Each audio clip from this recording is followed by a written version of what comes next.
Hello and welcome to week 8 of the FUT Weekly podcast. We've got a bit of a special episode. I'll introduce our regulars first. We have AirJapes. Hello, welcome back. Hello, Ben. Glad to be back. And we've got Josh as well. Hello, Josh. Yeah, happy to be here. Excited for this episode. Yeah, especially because I know we're both big fans of our next guest on this podcast, and that is 𝗂𝗂𝗧𝗏, who people will probably know straight away if you know him, and if not, he presents and analyses football videos on the Tifo channel, specifically Tifo IRL, and yeah, they're very good, informative videos. And I think that kind of wraps up what you do, JJ. Hello. Hello. That's right. I do a lot of football analysis on YouTube, and also it goes on other platforms too, available on your phone or, I suppose, computer. Yeah. People have computers. Or athletic.com/Tifo, of course. Though we should probably move swiftly on from Tifo. It's a bit of a sore topic at the moment amongst the Ultimate Team community. Talking of, we should get into maybe your history with Ultimate Team. When did you start playing it? And I guess, well, I'm assuming you played FIFA for a long while before that. Oh, I've played every single FIFA that has ever been released. I've played every single one. Like, go back to FIFA International Soccer. Wow. Of course, I went through the Pro Evo years when it was the one that was really in charge. Then I went back to FIFA again a lot earlier than people think it did. Then it went back to Pro Evo, but no one really seemed to realise that. And now I don't know where it is now. I don't think any of them are very good now. So we're just play wherever you want, yeah. What kind of time did you pick up Ultimate Team itself? Well, the first year it came out. The very first year. Is that even 9 or 10 or something? Yeah, that's what I think it was. I think maybe 8 or 9. I spoke to there's a guy called 𝗪𝗀𝗃𝗀𝗀 Patterson, who was the creative lead on FIFA around about 08, 09. He's a guy who supports Aberdeen, like me, from Scotland as well, from a place called 𝗵𝗵𝗽𝗀𝗀. And he was in charge of making FIFA the absolute monster that it is today, I would say, because the Metacritic was never higher than when he was in charge of it. And then he left to go and do other things, and it started to go back down again. So all the best FIFAs were that guy. But yeah, he was there when he was explaining how a guy came up with the idea. Back in the day. Yeah, I think it's Tyler Blair who came up with the idea originally for it. And I mean, the amount of money that man has made for it is just kind of stupid. And, it's not like it's a startup or anything, or he had shares in the company. So just made do with a few promotions. I think he got a gift card. Yeah, and a pizza party. That's how it works. Yeah, exactly. Yeah. I think he has now left. But and in terms of Ultimate Team specifically, are there any fond memories you have of the early days of Ultimate Team, which might bring back some for listeners too? That's a really fun thing to think about. I remember it being, because it was so new, because basically, like, in the olden days, you played against a computer only, and then you played against your friend on a sofa. But then there's a certain point in time when everyone just played on their own. It's when online came, I guess, when you had like the PS2, maybe PS3, PS3, I think. Yeah, that's when it all changed. Yeah, and so then you had everyone was playing just online rather than hanging out on sofas. And I think, without wanting to sound, like I'm going, the past was better, it was far more fun playing with your friends that everyone did rather than just being online. But I guess you can play with people on like Pro and stuff like that now. But like back in the day, it was just brand new and it was really cool, it was really addictive, right? Because it's like buying packs of stickers, which everyone also did, all those analog things, and that made it really, really fun. But then you had players like Ahmed Musa was like a big star for a while because everyone seemed to get him and he was amazing for no reason whatsoever. I remember once I got a Ronaldo in my thing and I sold him to buy all the players I could just for fun, so I could keep buying new players to see what they were like. Wasted all the money. That was a good day as well. Enjoyed that. I mean, those are the days where you could really only open packs with FIFA points or coins and you weren't getting them from anywhere else. So getting someone like that was just phenomenally rare occurrence, like R9 levels now. It used to be so much harder to get coins as well. So when you did get a player like that, it was like, oh my gosh.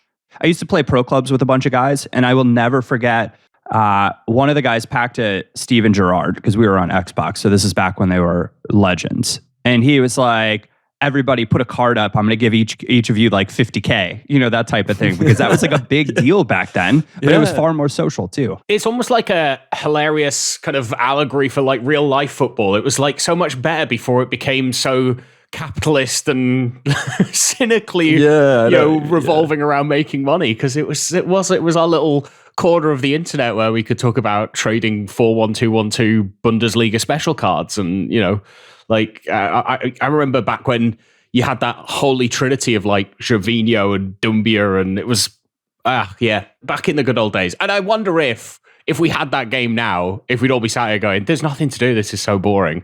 Like, it's just become this unstoppable juggernaut, hasn't it? So yeah. Do you find, JJ, as someone obviously busy with lots of other things, you play other games and things, that Ultimate Team is very hard to keep up with now? I think there's a lot of reasons why that is. I mean, like a lot of people play there's lots of streamers, right? So that's a whole new thing that's happened in my time of playing video games as well. So that's come along. And then people, like kids especially, seem to take it very, very competitively. In the world we live in, a post-truth world, there's only ever 0 or 1. You never get, you can't have nuance in there. And so everyone's, I don't understand the toxic stuff when everyone's having a go at someone because they've managed to beat them. It doesn't make sense to me. It felt more fun back in the day when it was brand new, and then there's so many things there and so many things you can possibly do. It's almost like too much. I kind of just want to have one thing that I plug in and do, and then you get bored, then you add in more stuff. I was going to say, I think once upon a time, it was centered around you wanted to like build your team because you wanted to like play the game especially. Like when I think back to what, like pre-streamers or early streamers too, like people would pick up the game and play it the way they wanted to. So there was like a lot of variety in terms of what gameplay looked like. And now with the evolution of content creators, and to your like an excellent point on the 0 to 1 mentality or 0 or 1 mentality, it's either you take these like tactics that are getting, or mechanics that are clearly shown to be superior and utilize them, or you don't. And it gives the game an air of predictability, which I think makes it really, really stale, and also kills the joy of like exploration and experience of just figuring it out as you go.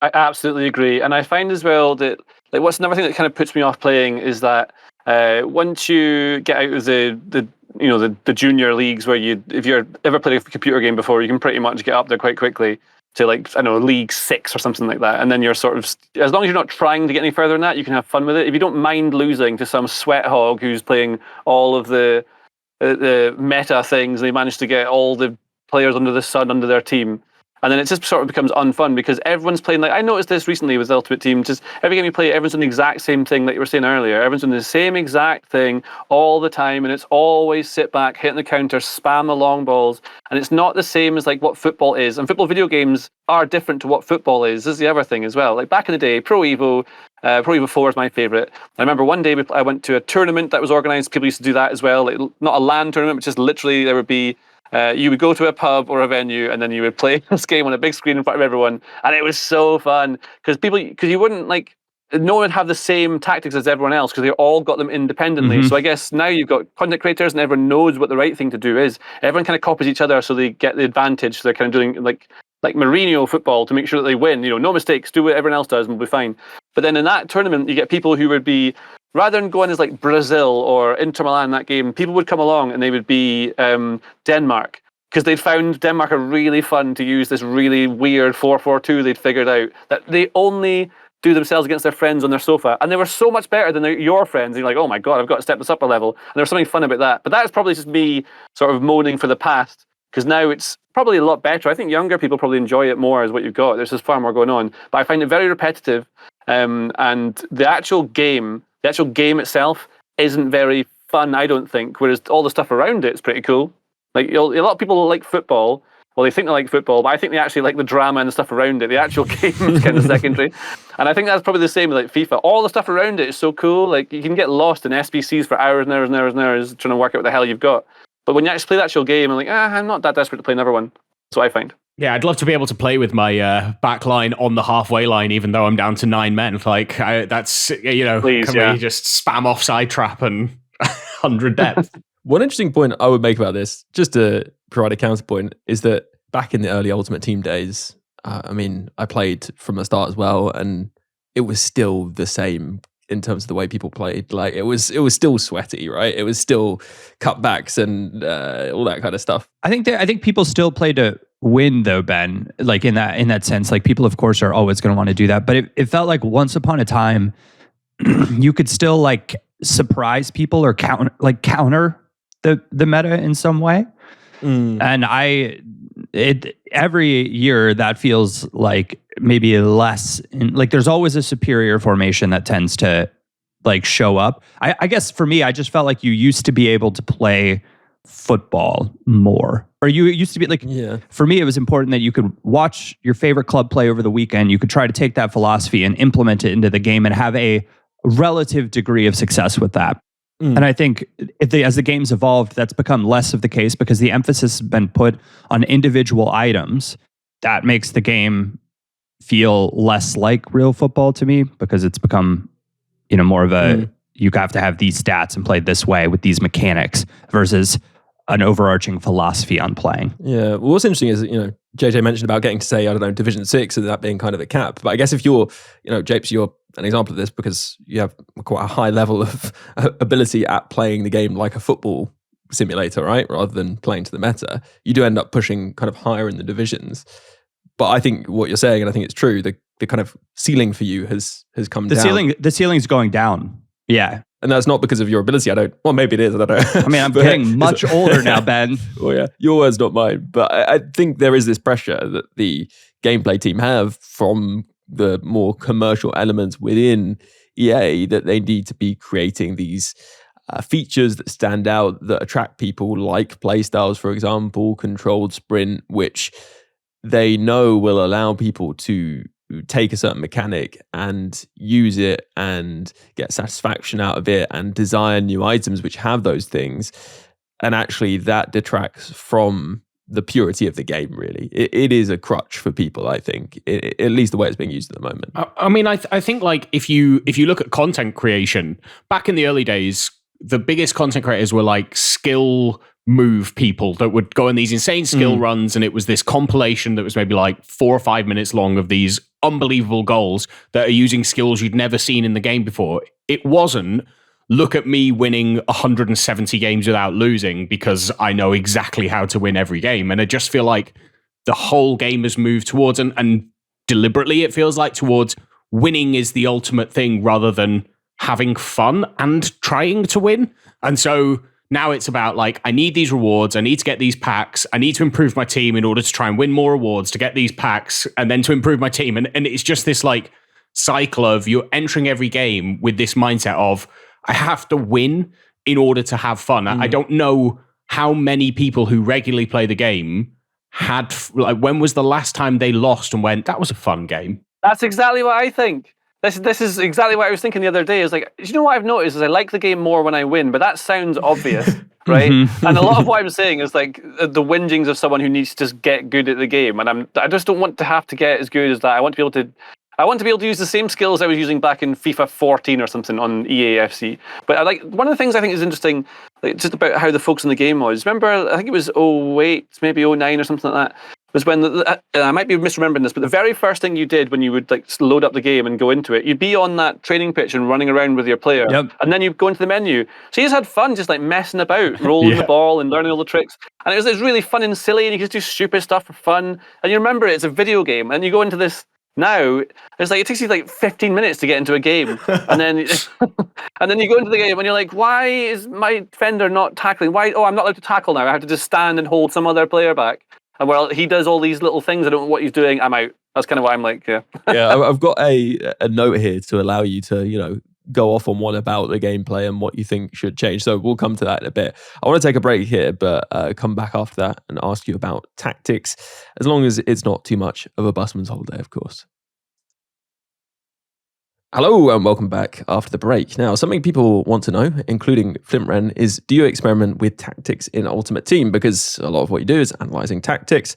Or, as I said, does it make it a bit of a busman's holiday? What does busman's holiday mean? Well, the idea is that you would you do the same thing you do for your job, like for your holidays. If you're driving a bus and then you take a holiday, but you're on a bus, then it's not really a holiday because you're basically doing the same thing you were doing. Just in a different place. Yeah, I guess so, yeah. Makes sense. Always brushing up on my, I don't know, we'll call it like UK slang terminology, expressions. Oh, I'll be very, very useful at some point. I always assumed this was because people who drove buses would have to drive on holiday because people do driving on holiday, but it turns out it's actually that they take a bus to their holiday in the sort of 1900s. So I hope the listeners have learned something. Especially the bus drivers. That's right. Yeah. Back to the question, tactics. Do you use them? Do you have a particular preferred tactic? Is it something that you've tended to use? You can even go back in time if you'd like. Well, I like teams that keep the ball and pass around a 4-3-3 because that's how I like football to look generally. And so I try and do that, but I find that I can't often win if I do that. So what I have to do is do what everyone else is doing. And copy what things are doing. I think people are doing a 4-2-4 now or something like that. That's the last thing I noticed. But the thing I find difficult is I don't really understand exactly what the like in theory, many coaches will say, you stay very narrow out of possession, you go very wide in possession to make the pitch big and small in certain times of the game. But then it's not as simple as that, because it all depends. And so the amount of things you want to do, you probably need to be balanced for most of it. And then I never find myself being able to work out what difference forward runs does versus fast or slow possession. Sometimes it seems to work really well, and sometimes it's the opposite. And so I don't really believe that any of the settings make much of a difference other than the width. And you can sort of see that. And then depth, like you're trying to press high, so you want to play a high line, so you compact the space. But then the ball drops into where the players in that system would have to pounce in the middle of the pitch to creep up and squeeze it, and they just stand watching it. And so you can't do that because the system it doesn't work with the tactical thing they've built in. So the most logical thing to do is have a much deeper line. If you've got a deeper line, you have to have a deeper starting point. You can't press high because you leave too much space in the middle to pass through. And also what everyone's trying to do anyway is just ping the ball over the top of your defence. So you drop them deep, probably what you got to do.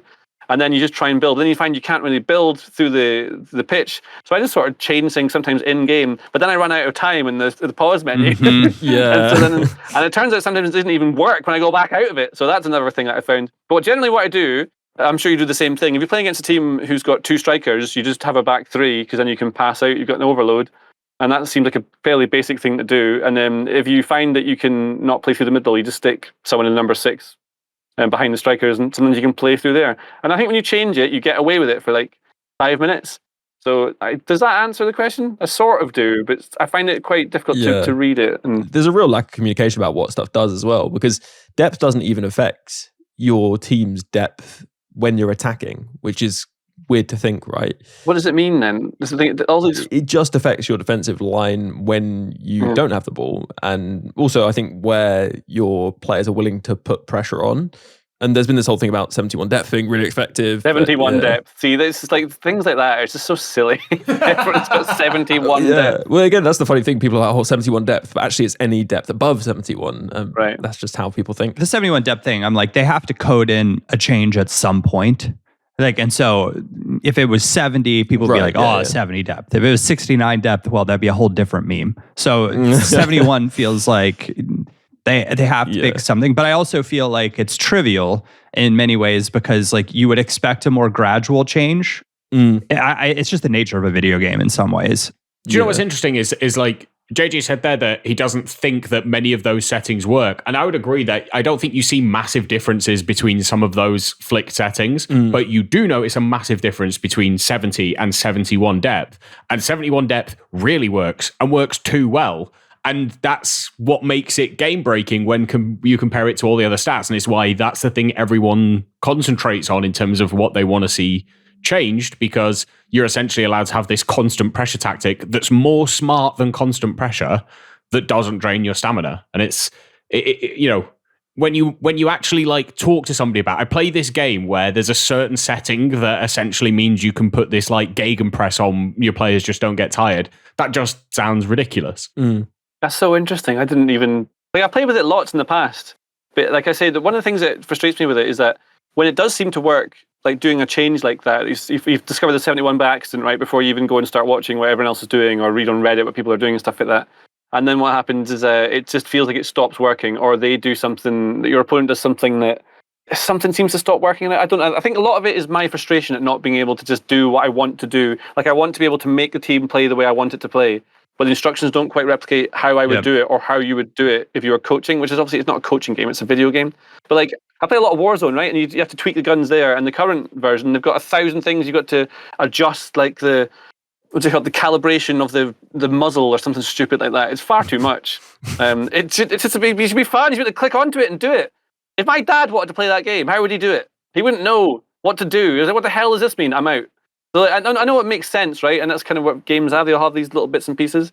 But if there's a huge difference between 70 and 71, what does that mean? Just quickly on the point of like, you want players to do something and you're not able to do it. I think for like very hardcore players, or players that want to play like a specific style of play, like I feel like the instructions are actually kind of limiting.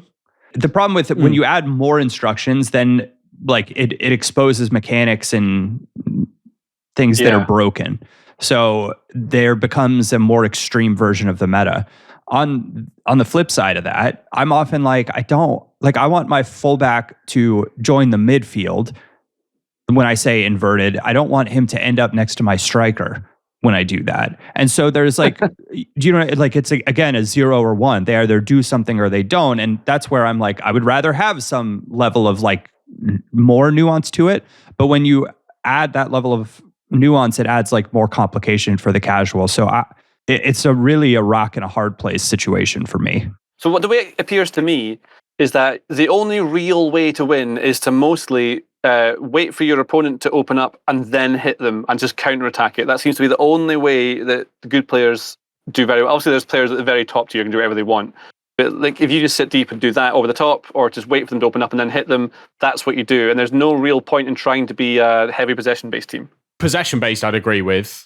I think there are certain types of ways that you can attack that doesn't have to necessarily be like a counter or over the top, but it's very difficult to possess the ball a lot and be effective going forward because of the way the opposition, it just deepens their team to a point where they just have like 8 men sat on the edge of their box and it's like, come break us down. And it's like watching United under Louis van Gaal. They just can't do it. So I think if I think about football in many ways, like to play an elite level of possession, you have to be a pretty elite team, in my opinion. And so I think in order to play that style on FIFA, you have to be, or on FC, you have to be like quite a talented player. I think what this play on the break, the real challenge of this is that when you watch like a real football team and like say someone's playing against Man City, they're sitting back, they're trying to play on the break. The team playing on the break is not attacking you with Mbappe and Cruyff and, do you know what I mean? Like they're not playing on the break with that level of player. And so it feels, when they do play on the break like that, largely like ineffective. So when I guess PSG has played on the break against some teams before too, and to relative degrees of effect. But I think part of the reason it ends up feeling that way is because you can build a team of players very easily that can effectively play on the break. But to play that way, to play a possession-based play style, you can put those players together, but you're going to leave major gaps that are easy to exploit by top players in the game. And so it feels like why would I play this possession-based style? Because the downside risk is so high in a game like FC, where it's on the real pitch, if you're able to do it, the risk reward scenario is entirely different. I think it's actually interesting because one of the players who comes on this podcast regularly who actually plays heavy possession is 𝘬𝘃, right? And I think the reason why he plays possession is actually because he's a sort of late Ultimate Team joiner and reached a very high level in online seasons outside of Ultimate Team. And I think because he was in that mode where it is less competitive than Ultimate Team itself, it basically meant that he could do that without, feeling the pressure of the meta in the same way that a lot of people do within Ultimate Team. Because I actually think that if you really focus on possession play, you're never going to get, you're never going to be like top level. You're always going to be slightly behind people who are playing that meta way. But if you stick to it and you kind of committed to it, you improved your team in a way that made it much more viable.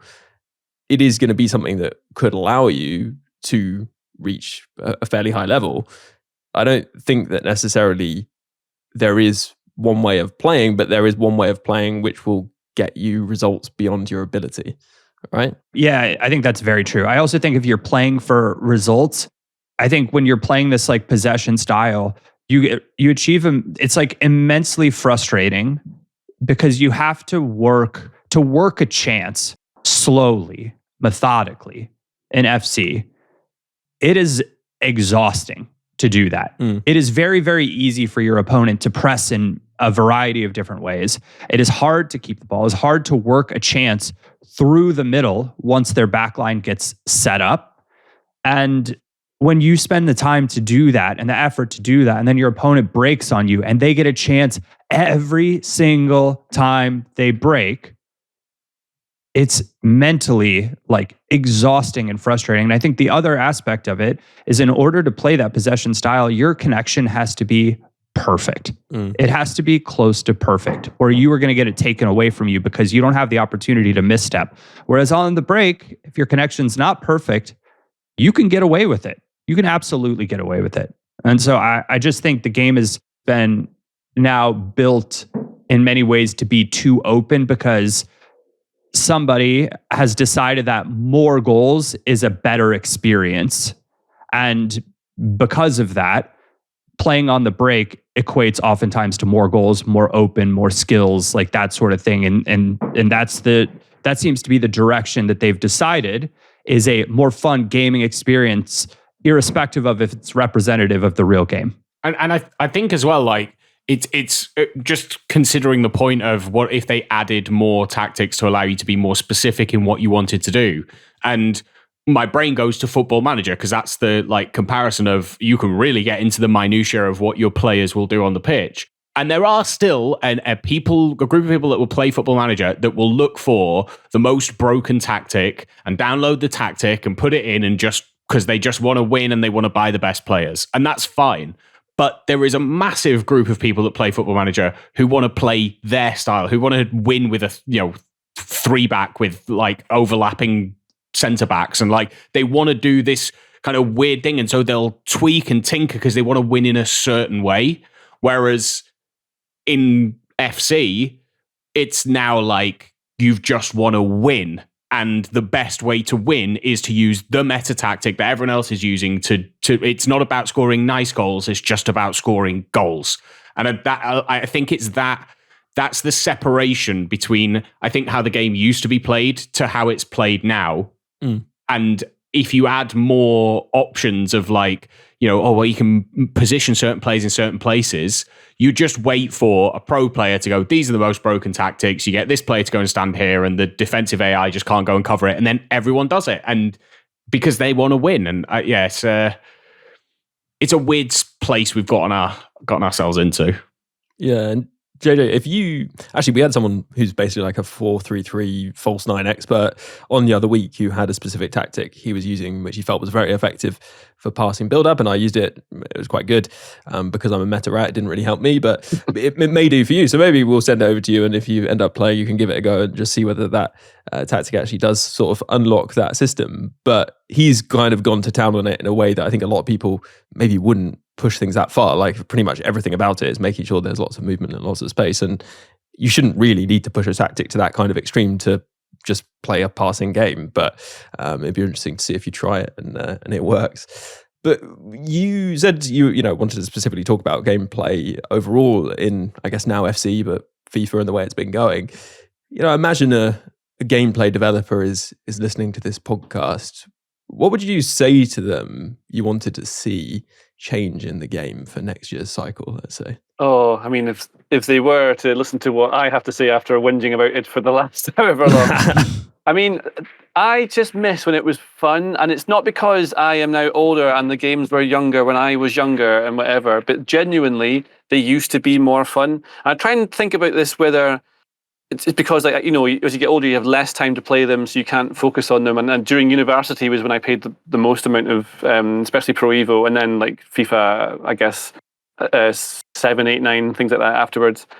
There was instant playability about it, and if you lost, it was more annoying that you'd lost to your friend, rather than, I think it doesn't help that you're playing against anonymous people on online. That probably has a little bit to do with it. Actually, on that point, just very quickly, sorry to interrupt, but very relevant here is a conversation that I saw going on between parents in the Discord who were talking about how their kids get very wound up at Ultimate Team, specifically online, even though theoretically the gameplay is very similar in squad battles, but that didn't wind them up. Other games didn't really wind them up. But I think is that 1 versus 1, very adversarial kind of... Yeah, it's 100%. Yeah, that kind of thing that really gets people worked up about it. But it's interesting because we probably played plenty of 1 versus 1 back in the day, but obviously you were sitting opposite the person that you're playing against, and that really removes a lot of that kind of anonymity, I guess you were talking about. And there's not much gameplay developers can do about that, but obviously there is about other things. Well, maybe a bit. I mean, I like the online gaming part. I mean, that's the fun bit, right? And it's fun, you get addicted to it. But there's a few things that are at play here. I think there's a few things. One worrying thing is the sort of addictive nature of having what are essentially loot boxes in there, but whatever, it's a thing, right? So you've got packs, whatever. That is incredibly, like buying stickers is a thing. Like, you know, in the past, I've like taken 50p from a desk in my house so I could go buy some stickers, because it's addictive. You want to get the players you want at the time. You get that dopamine hit. Yeah, it's 100%. I think it's really dangerous for kids, and I think it'll be a thing that we see. This is actually quite serious. I think we'll see a lot of something will happen of it, and you get a whole generation of kids now who are being made to think that betting on football or any sport is a normal thing to do in the weekend. Yeah, put an acca on, lads, that's what you should do. But like, it's not normal to do it. It's a thing you could do on the side, but it's been presented as a normal thing lads do it, so they market it. And so everyone at school, whatever, will go and play FIFA, and you know, they get all the best packs, and the races to get the best packs and the best players, because then you have more chance of winning, and winning is what you have to kind of do. So that's one part of it, I think, it kind of makes it there. And then when you've got this thing that hooks you into wanting to, like, the ranking system is a good idea, because it's fun to test yourself and get better and better. But again, you want to just try and keep beating where you are to get better and better and better. And then that's where it comes down to the thing that has really frustrated me over the last few years with all the FIFA games. And I don't feel it so much on EA because I haven't played it anywhere near enough to really feel it. But in the past, you can tell when you're playing against someone who's just much better than you, and they just do you 7-0, like, all right, it's fine. You know, that person's clearly much better than me. They know how to play the game. I'm not good enough. That's fine. I don't mind that. But when it feels like the computer is also against you, sometimes they make the tackle, sometimes they don't, and it adds an element of randomness to it. So you're never fully in control. That's why, like, the old Pro Evos were really fun, because everything you did was your fault. If you go for a slide tackle or try and hack someone to death, it's your own fault if you miss it. And it's funny. And if you try and like make a tackle, you just held down the X button, they go in and tackle it. I know they've changed the mechanics now, so you have to move them into position and try and hold it off and do all this other nonsense. I don't think it's very fun trying to get the exact line right so you can possibly try and nick the ball at the right time. But actually, it's more fun in the past when those weren't quite there. Yeah. I recently went and played, I'm harking back to the past again, but there's a shop in London, classic football shirts, and they've got a PlayStation 2 there. Don't know if you guys have been, but they've got the old Pro Evos and the old FIFAs and stuff like that. Man, they're really fun. Because they don't have a lot of this stuff in, because the tech can do it now, and they don't have dynamic sliders changing in games to change, you know, the difficulty of whatever this is and whatever that is. And yes, I know, like, a lot of this will sound like someone who's just not very good at the game, but I used to be really good. I used to be really, really good back in like 14, whatever. But now you can either spam it to death, and you can get the results that you want to climb up the thing, and you can spend your money if you want to on packs, or you get a few lucky players. And it's quite nice, that dopamine hit when you get a nice player come in. But at its core, the gameplay isn't as fun as it was. It feels less like a video game, more like a simulation that you're hacking your way through to try and achieve something that you don't really need to achieve. Yeah, it's a good point. And also your point about randomness is a good one. I think it's a source of great frustration, even though it is, I guess, what makes it feel like a football simulator rather than just something like, I don't know, Rocket League, for example. I mean, obviously that's cars, but that has much less randomness, very strict physics, doesn't have in-game stats having an impact and that sort of thing. But the other thing is the AI impact, because, you know, you do have 10 players on the pitch that are controlled by the AI. And that's the big question for me. How do you make a game which feels rewarding when you can only have so much influence on it? No, it's a good question, yeah. And I think one of the things they've done is tried to add ways of controlling the AI through different mechanics, but that can often make the game feel like, you know, mechanic versus mechanic, and an over-reliance on that rather than just playing your football, if you like. But I think the thing is that in the past, the AI was probably more basic and actually probably easier to exploit than it is now, but you didn't have the same transmission of that information about how to exploit it to the same extent you do now, and it wasn't so crucial to be able to do that because the game wasn't rewarding in that same sense, and part of the game being rewarding was just playing it, right? It's a lot to do with feel, I think, but like, and it's not nostalgia, but genuinely, I remember the games that were fun, and the games that were fun for me, playing them for various reasons, were Pro Evo 4 and 5. They were really fun. 6 was not quite the same because it started to change. And then in terms of FIFA, when 𝗪𝗓 Patterson was that lead of them, those were the most fun ones. That's like, I remember that they were really fun. And about FIFA 14 was probably about the last sort of one that I think was genuinely really fun. and people just pick it up and play. And now I think there's a lot more to it, and it takes more to get good at the game. It feels, maybe that's the nature of what all video games, they've all seemed to have changed a lot from what they were in the past. But if you were to pick your favorite version of the game, mine would be those ones for however the way they feel when you play them. You want to play another game after you win or lose. Whereas I think, and that's the best way I can probably put it, even though I know it's not very eloquent or doesn't really explain much. But there's something to the way that those games felt particularly that was more like how video games should be rather than how football should be. Part of me wonders if it's like a stress level. Like, I feel like I could just I used to be able to load up a game of FIFA and it would be fun. And part of it, I think, is because I would be able to come up into matches where I could absolutely just batter someone all the time. Like, now I'm constantly being matched up against players that are at minimum equal to my skill level always. And so every game feels so freaking stressful. Every game feels stressful. Yep. Skill-based matchmaking ruined fun in video games.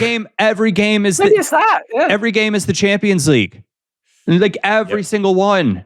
And I don't ever get to go out and batter Manchester United. I just want to have a couple of those games. You can do that in the Champions League as well. Yeah. But people don't play draft anymore. But if you pop into draft, oftentimes your first game, maybe second game of draft can be really fun and relaxing, and you can try some new things and you try to score some cool goals, and it's fun. Every game now is insanely stressful, and I just when it gets stressful like that, the difference is in the details, and oftentimes those details are AI or broken mechanics, and it makes it not as enjoyable. Yeah, I think that's very true. We'll take a break and we'll be back with more questions for JJ right after this.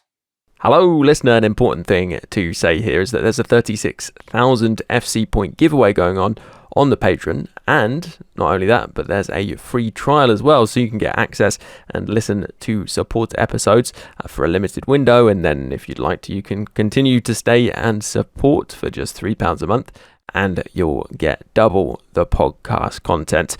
There really has never been a better time to support if you've been considering doing so. And the way you can find that is by just searching Support FUT Weekly or following the link in the description of this podcast. You can also go to bit.ly/morepod. It'd be a pleasure to have you as a supporter of the pod. And if you consider doing so, a huge, huge thank you. Let's jump back into the podcast. Hello, welcome back after the break. A question I have for you, JJ, is you've mentioned other games you play, clearly play quite a few.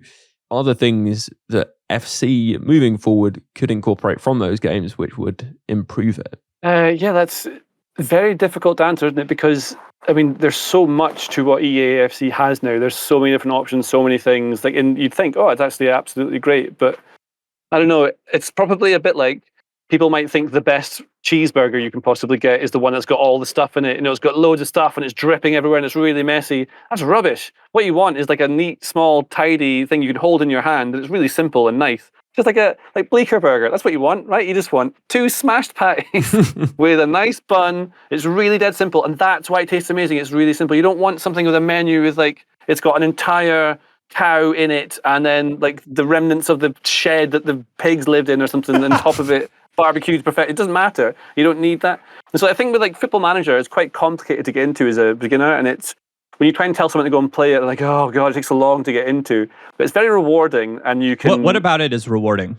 Well, that's a good question, because it can stress your head as well. I think it's rewarding because it feels like you're building something long term, which doesn't require instant, constant stress. You don't have to react instantly to get something right.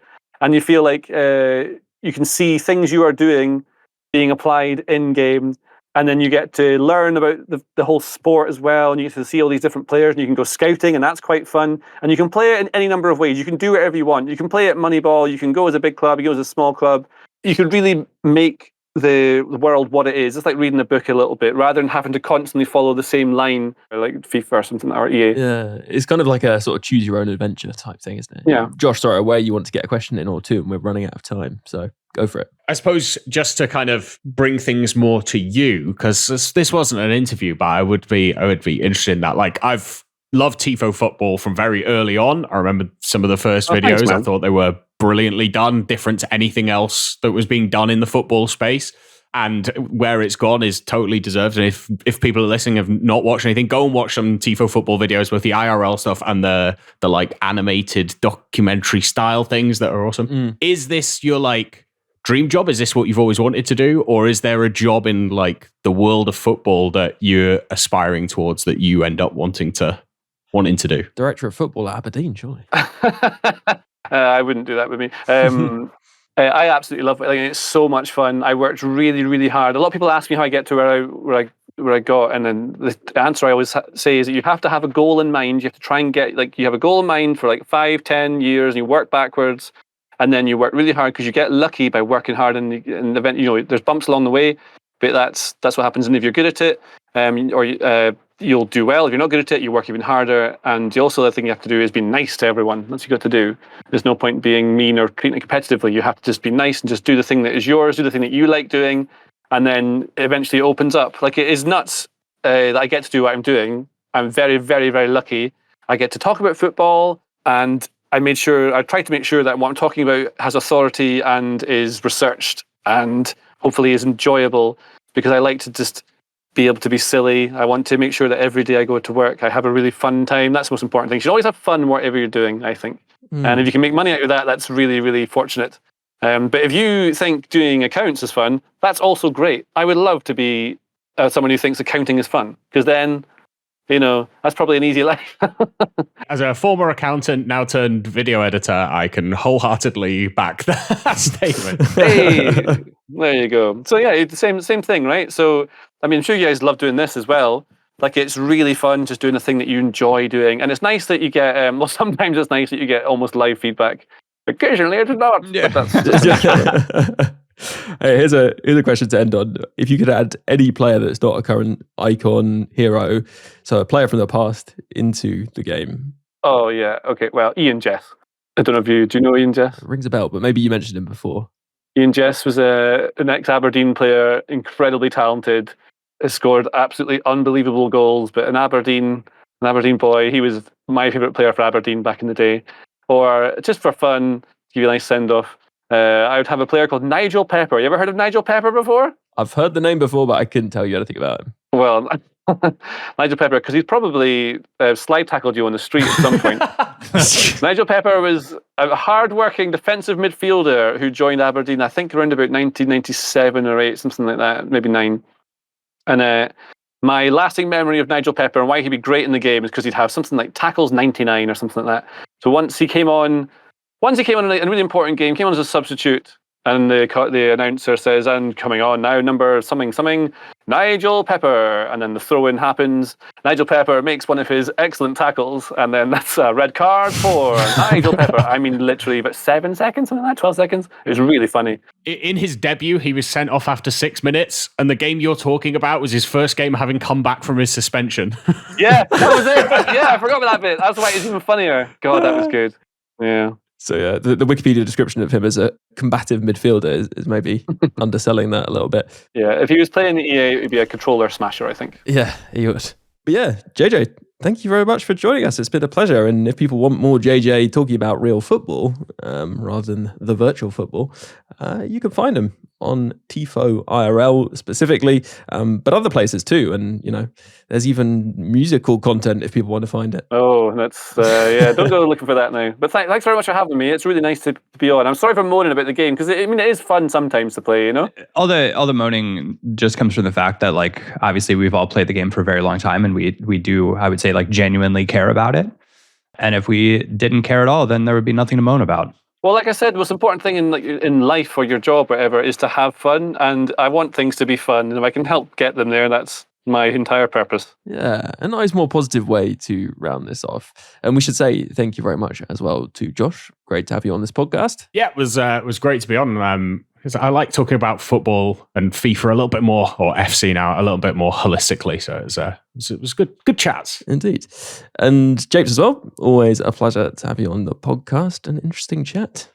Yeah, cheers. Enjoyed I think the philosophical side of it, or some of the mental side of the game. It's easy to get stuck in the mechanics. So taking a bit of a high level zoom out is always a good time in my book. Indeed. All right. Thank you very much to all you listeners out there listening along. Greatly appreciated. If you'd like to subscribe via all the usual podcast platforms, Apple Podcasts, Spotify, etc., and of course on YouTube, where you can leave a like and drop a comment. And if you would like more podcasts, then you can of course support via Patreon. There's a free trial at the moment if you would like it.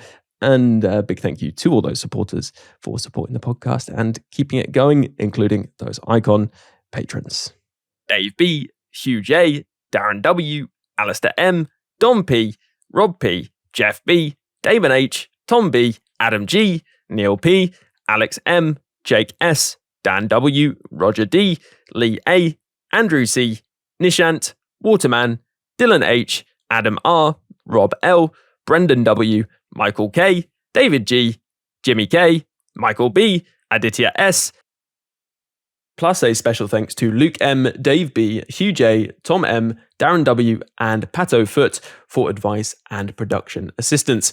Before I leave you, just one more thing to add, though. FIFA's a bit like life, really. It has its many ups and its many downs. If you're having a few more downs than ups in real life in these more difficult times, then please don't feel that you're alone or need to struggle on without taking action. If you go to 𝘃𝗲𝗀𝘀.net, there's loads of resources, advice, support, or even just a friendly chat for anyone who needs it. If it sounds like it could help you, then head over to 𝘃𝗲𝗀𝗀.net. And for now, have a good one, and I'll catch you on the next podcast.